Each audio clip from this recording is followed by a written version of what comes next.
구약성경 신명기 19장 8절부터 20절까지의 말씀입니다. 신명기 19장 8절부터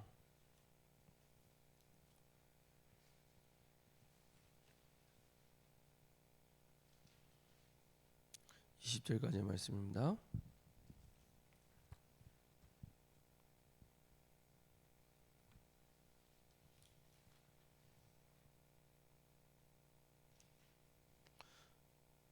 신명기 19장 8절부터 20절까지의 말씀입니다. 신명기 19장 8절부터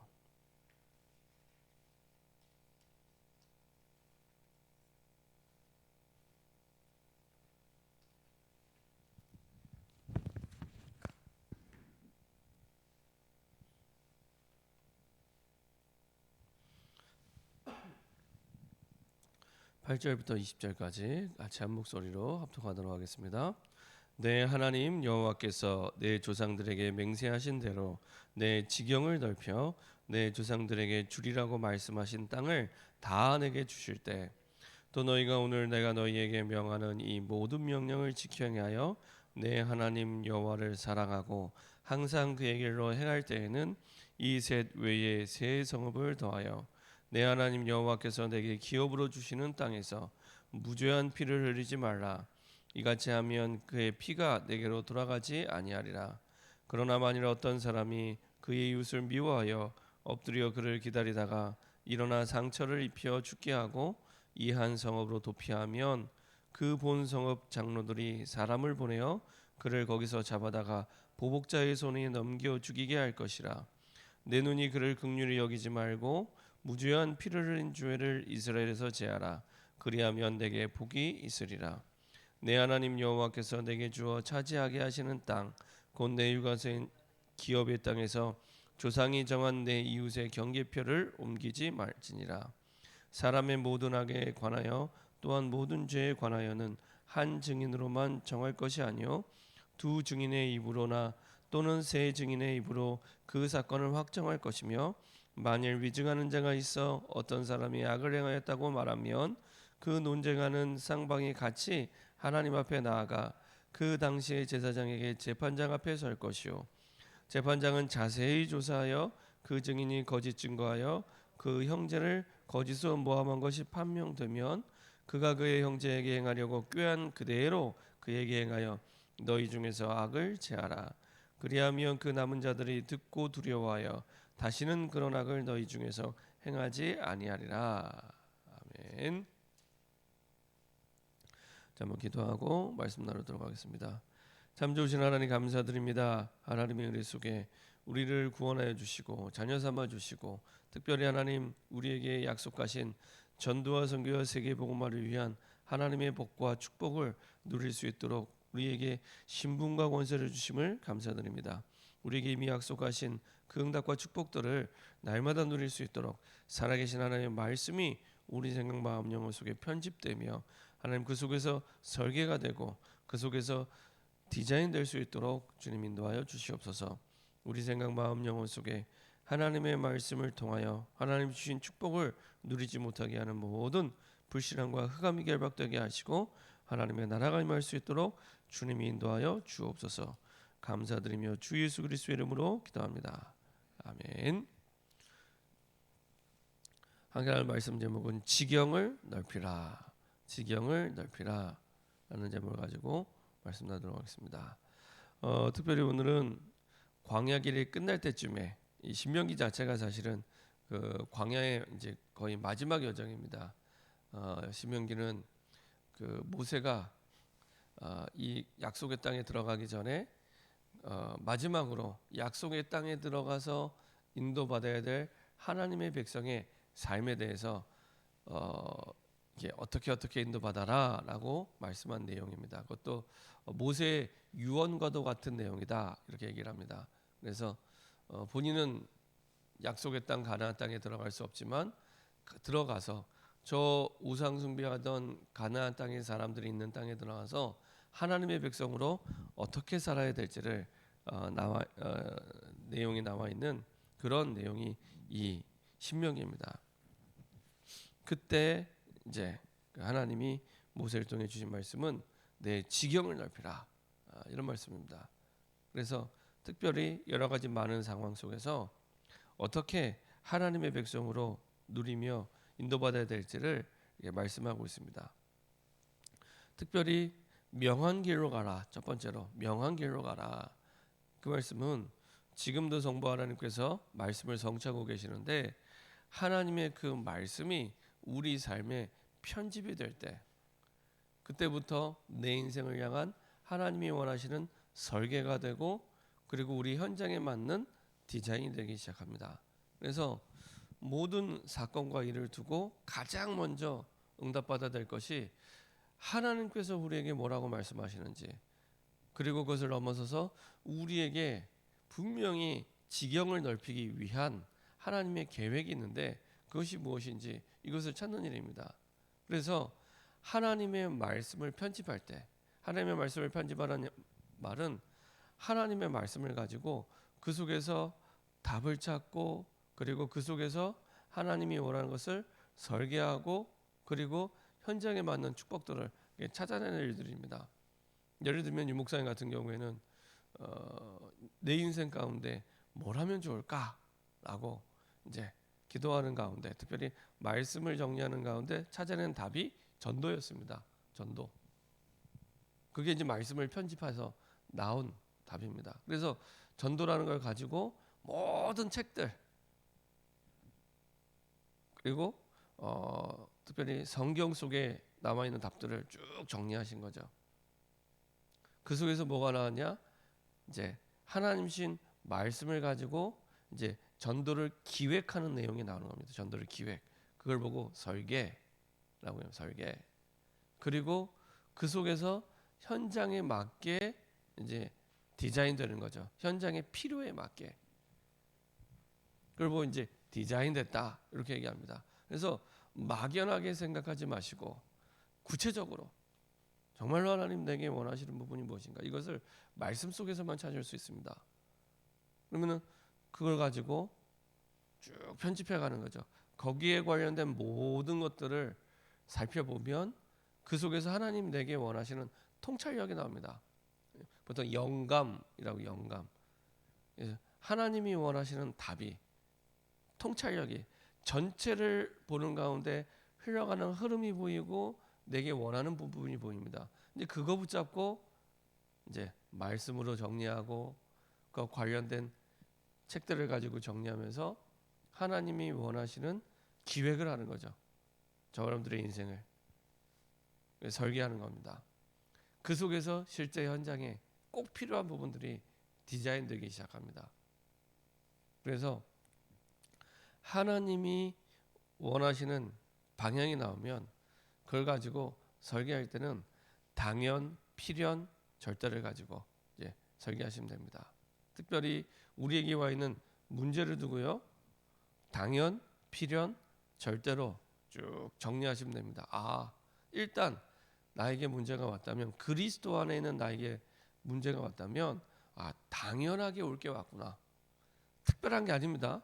보통 문제를 만나면 세상에서 꼭 나 혼자 겪는 것처럼 이렇게 생각합니다. 아닙니다. 당연히 올 게 왔습니다. 당연히 올 게. 더 중요한 거, 나에게 꼭 필요한 게 온 겁니다. 나에게 꼭 필요한 게 옵니다. 요셉이 노예로 끌려가는 건 당연히 올 게 온 거고, 그리고 요셉의 인생에 사실은 당연한 걸 넘어서서 꼭 필요한 게 온 겁니다. 꼭 필요한 게. 그렇죠? 요셉이 늘 집에서 그 나이에 맞게, 나이가 17살이잖아요. 그러면은 그 나이에 맞게 뭐 집에서 라면이나 끓여 먹고 떡볶이나 해 먹고 이런 수준이라면 어떻게 세계복음을 하겠습니까? 그렇죠? 하나님은 딱 요셉에게 꼭 필요한 것을 허락해 주신 겁니다. 중요한 건 하나님께서 예비하신 절대적인 응답이 준비되어 있습니다. 어떻게 하나님이 답을 주냐? 절대 언약을 통해서 주십니다. 절대 언약을 통해서. 그래서 우리가 문제를 만났을 때 하나님의 말씀을 가지고 쭉 정리해가는, 그리고 그 속에 설계해가는, 당연하게 올 게 왔구나 이렇게 생각하시면 됩니다. 가운데 꼭 필요한 게 같구나. 한 발 더 나아가서 꼭 필요한 게 같구나. 그리고 거기에 대답은 절대 언약 속에 있구나. 이렇게 생각하시면 됩니다. 그렇게 하나님의 말씀을 가지고 설계하시면 됩니다. 그리고 그 속에서 하나님 반드시 뭐가 나오게 하시냐? 내 인생을 향한 오직이 나오게 하십니다. 내가 당연한 것을 할 때 그 속에서 진짜 내 인생을 향한 오직, 하나님이 진짜 이걸 내 현장에서 원하시는구나. 이게 나오게 됩니다. 그러면 오직을 찾아내면 반드시 따라오는 게 다른 사람이 흉내내지 못하는 유일성의 응답이 오게 됩니다. 똑같은 삶을 살아가는데 이 사람만이 할 수 있는 응답들이 따라오게 됩니다.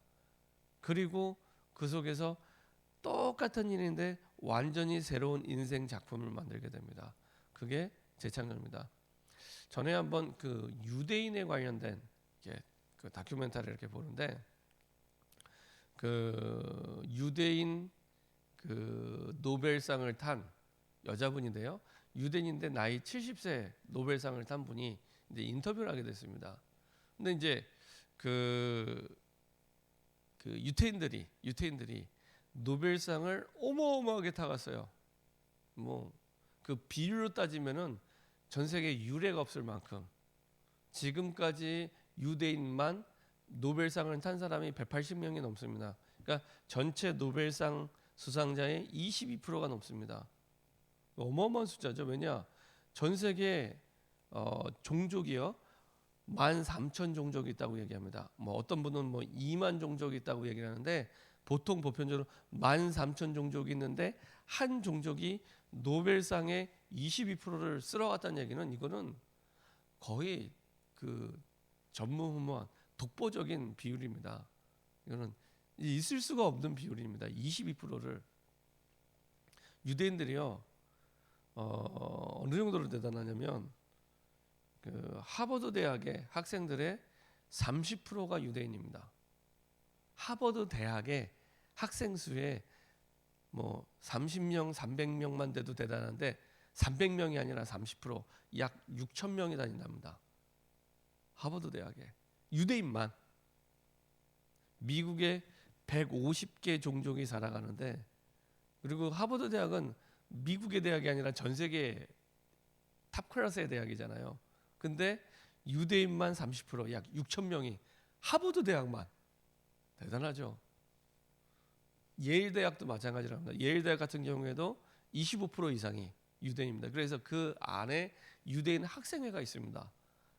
그 안에 유대인 학생들을 위한 건물이 있고요. 그 다음에 유대인 학생들 같은 경우에는 유대인들의 율법에 따라서 음식이 만들어진 식당이 있습니다. 이건 뭐 유래를 찾아볼 수 없는 내용들이죠.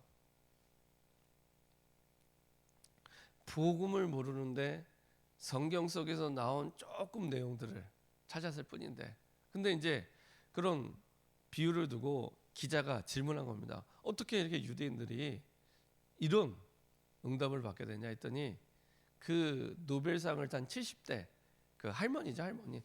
보통 옆집에서 볼 수 있는 할머니입니다. 그 할머니가 뭐라고 얘기했냐면은 우리는 우리 민족이 할 수 있는 것에 할 수 있는 게 많지 않았는데 할 수 있는 것에 집중했을 뿐이다. 이렇게 얘기하더라고요.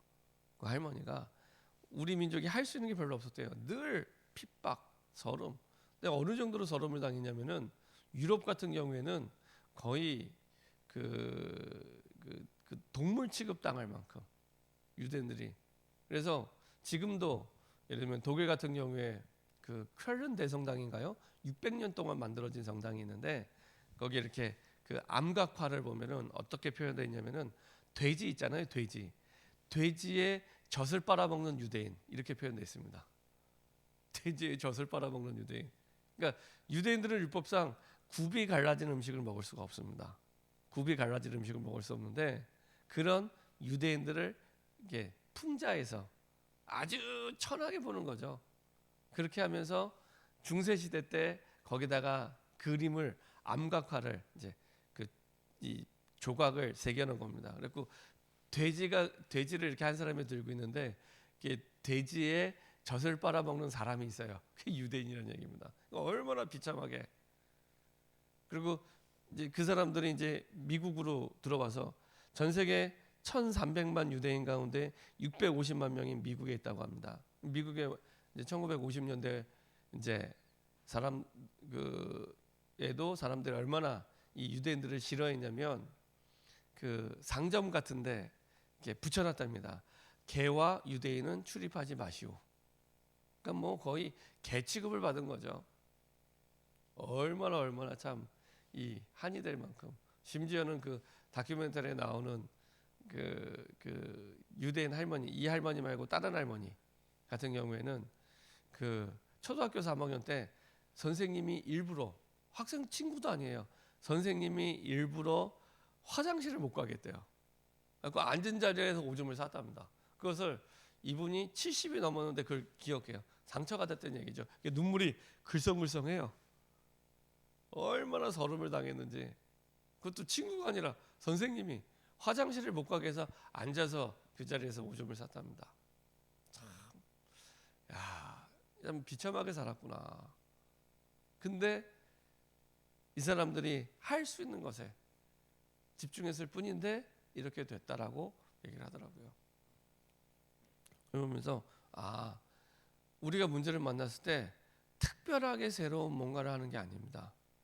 우리가 할 수 있는 것, 하나님의 말씀을 가지고 편집할 때 그 속에서 하나님은 깨닫게 하십니다.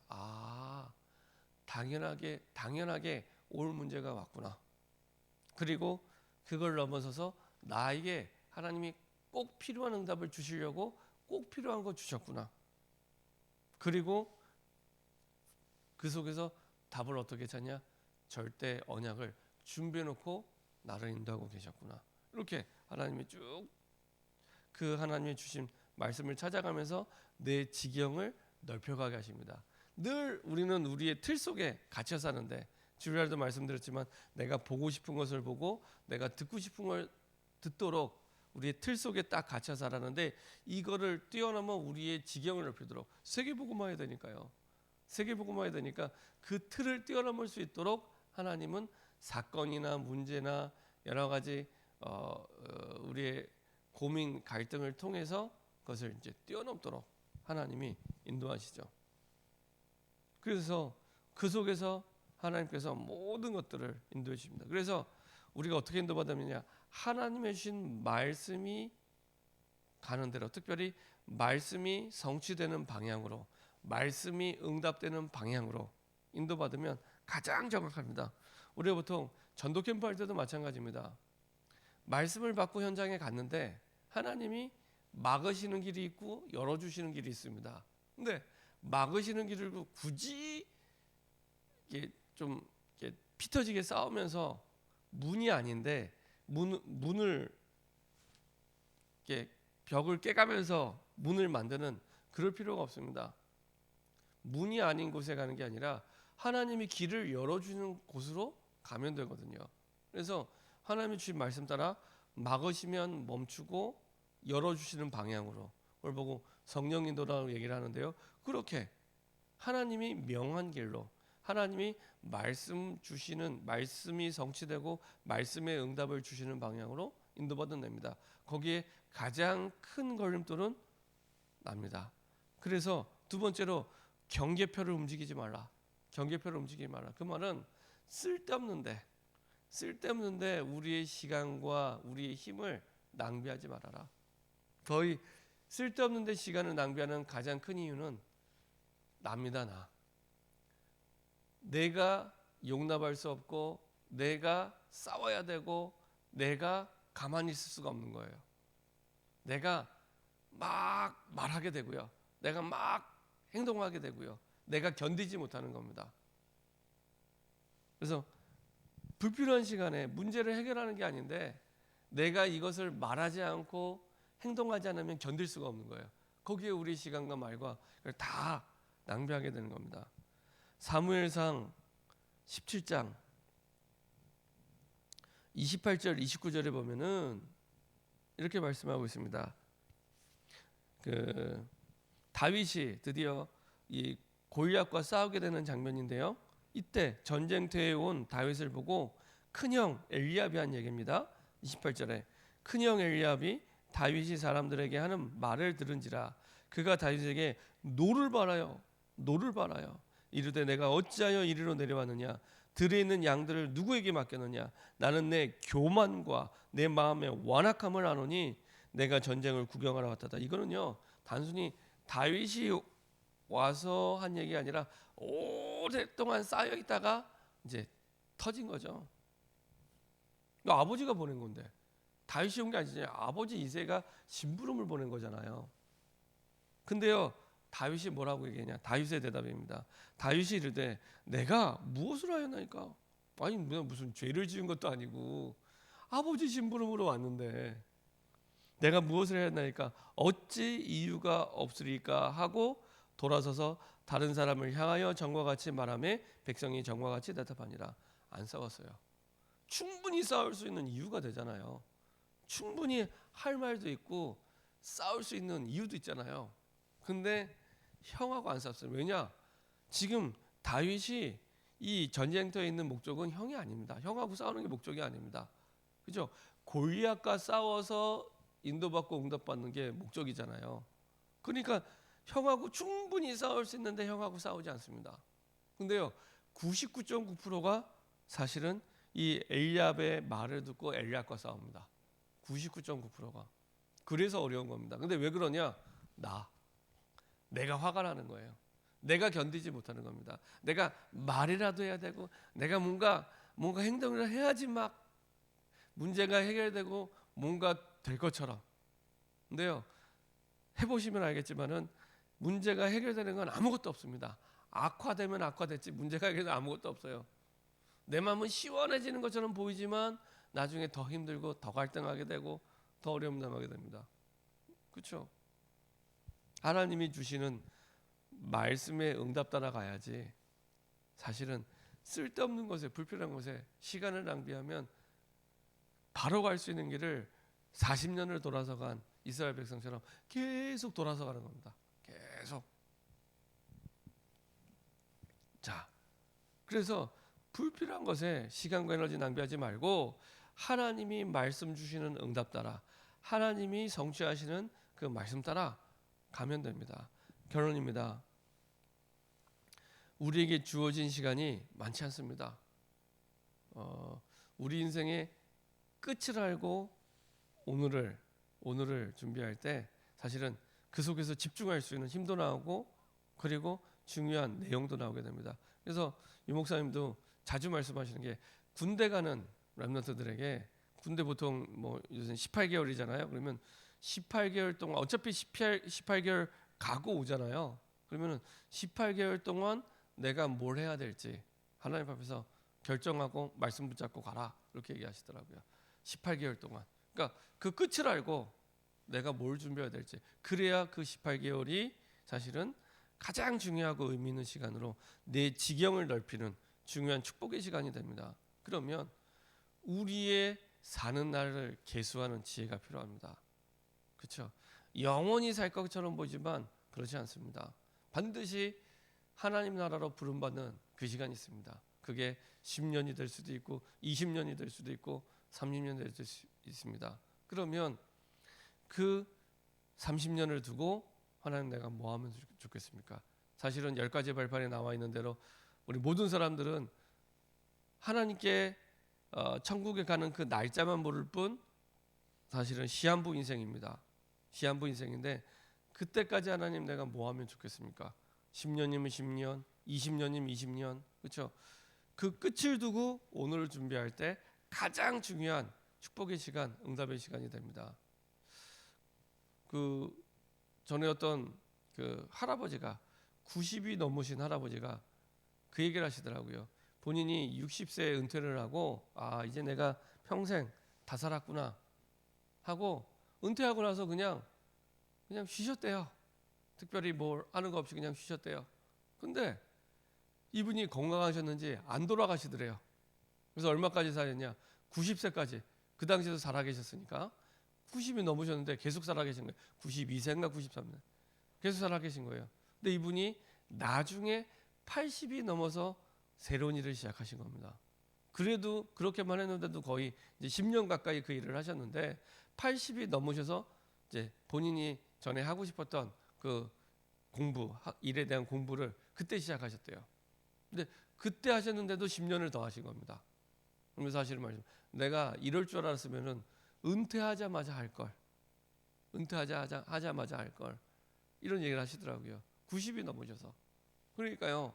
내 인생의 끝을 두고 오늘 하나님이 원하시는 걸 찾을 때 그때부터 사실은 하나님이 원하시는 일을 두고 집중할 수 있는, 그리고 우리 지경이 넓힐 수 있는 중요한 시작이 됩니다. 끝을 두고 시작할 때. 그리고요, 그게 훨씬 쉽습니다. 훨씬 쉽습니다. 어제도 말씀드렸던 대로, 주일인가요? 주일에 말씀드렸던 대로 산에 올라갈 때는 힘듭니다. 특히 초행길은. 근데요, 산에서 내려올 때는 똑같은 거리인데 쉬워요. 뭐 여러 가지 이유가 있겠지만, 내리막길일 수도 있겠지만은 중요한 거는 내가 돌아온 길의 끝을 알아요. 끝을 알고 가기 때문에. 올라갈 때는 막연한데 내려올 때는 끝을 알기 때문에 훨씬 쉽게 내려옵니다. 그래서 여러분들이 정말로 내 인생의 끝을 두고 하나님이 정말로 내게 원하시는 세계 복음만을 향해서 내게 원하시는 그 방향을 붙잡고 우리의 지경을 넓히는 중요한 하나님의 말씀이 편집되는 시작이 되기를 소원합니다. 기도하겠습니다. 합심해서 한번 기도하겠습니다. 지경을 넓히라. 하나님이 우리 인생에 세계 복음화 때문에 꼭 하기 원하는 길이 있습니다. 이 길을 두고 정말로 하나님이 원하시는 응답의 축복과 비밀을 누릴 수 있도록 우리 모든 상황과 환경 속에 하나님의 말씀이 편집되게 하시고, 편집된 하나님의 말씀 속에 이제는 우리의 인생이 설계되게 하시고, 그 속에서 우리의 현장이 그 말씀과 그리고 설계에 따라서 현장이 디자인될 수 있도록 우리 시간에 합심해서 한번 기도하도록 하겠습니다. 전능하신 하나님 감사드립니다. 하나님의 은혜 속에서 이제 광야길을 끝날 때